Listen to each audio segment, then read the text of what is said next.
What if I told you that the first human to walk on Mars is already alive today, probably scrolling through social media right now, completely unaware they'll make history? Even more shocking, NASA's timeline suggests this person might set foot on the red planet before 2040. But here's what nobody's telling you about this journey. Right now, three major space programs are in a heated race to Mars. NASA's Artemis program isn't just about returning to the moon, it's literally a stepping stone. SpaceX's Starship is being built specifically for Mars colonization, and China just announced they're targeting 2033 for their first crewed mission. This isn't science fiction anymore. The rockets exist, the technology is real, and the countdown has genuinely started. But let me interrupt this excitement with something controversial. A one-way trip to Mars might actually be more likely than a round trip. Before you think that's crazy, consider this. NASA estimates a round-trip mission requires about 21 months, with astronauts spending over a year on Mars waiting for Earth and Mars to align properly for the return journey. The radiation exposure alone during this time could exceed safe lifetime limits. Some scientists argue that sending supplies for a permanent settlement might be more practical than bringing people back. Would you take a one-way ticket to become humanity's first Martian? Here's the reality check. Getting to Mars isn't the hardest part. It's keeping humans alive there. Mars has only 38% of Earth's gravity. The atmosphere is 95% carbon dioxide. Temperatures average minus 80 degrees Fahrenheit. One Martian day, called a sol, is just 40 minutes longer than Earth's day, which sounds manageable until you realize how this slight difference could completely mess up your circadian rhythm over months. And here's something that'll blow your mind. The communication delay between Earth and Mars ranges from 4 to 24 minutes one way, depending on where the planets are in their orbits. Imagine having a medical emergency and waiting up to 48 minutes for a response from Earth. Mars colonists will need to be incredibly self-sufficient. No calling home for help. Now let's talk about what's actually being done right now. NASA's Perseverance rover is currently producing oxygen from Mars' carbon dioxide atmosphere through an experiment called MOXIE. It's actually working. In 2021, it produced enough oxygen for an astronaut to breathe for about 10 minutes. By 2023, it had generated over 100 grams of oxygen. This technology could be scaled up to support human missions. We're literally learning to breathe on another planet as you watch this. SpaceX is developing the Starship spacecraft with the capacity to carry up to 100 people to Mars. Elon Musk has publicly stated his goal of establishing a self-sustaining city of 1 million people on Mars by 2050. Critics call it impossible.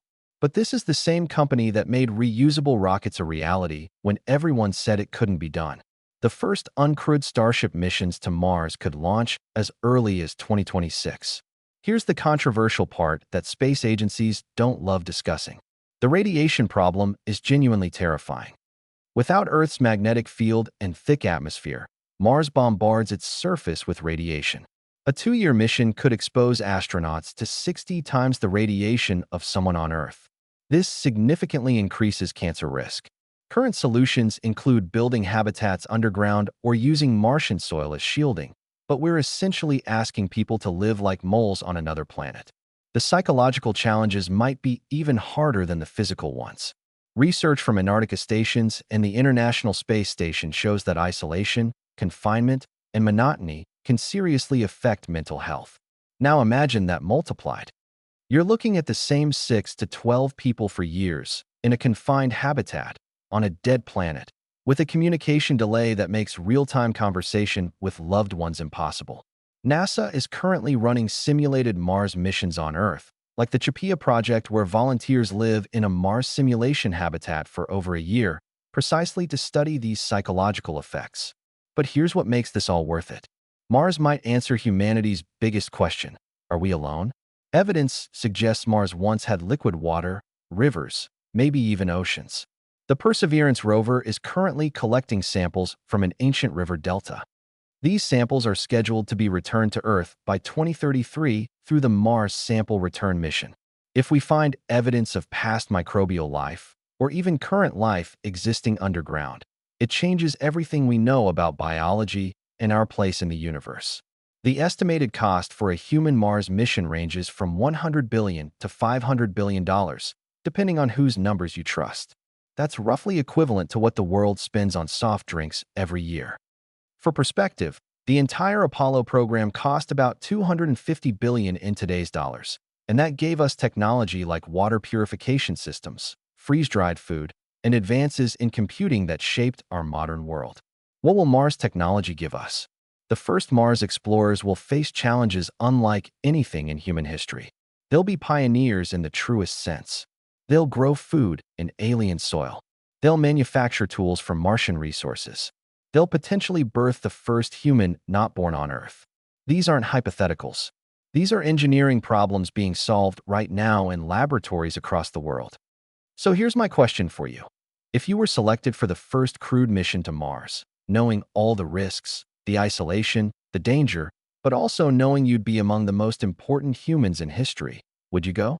And more importantly, should we even be spending these resources on Mars when we have so many problems to solve here on Earth? Drop your honest thoughts in the comments, and make sure to follow for more content that challenges what you think you know about space exploration.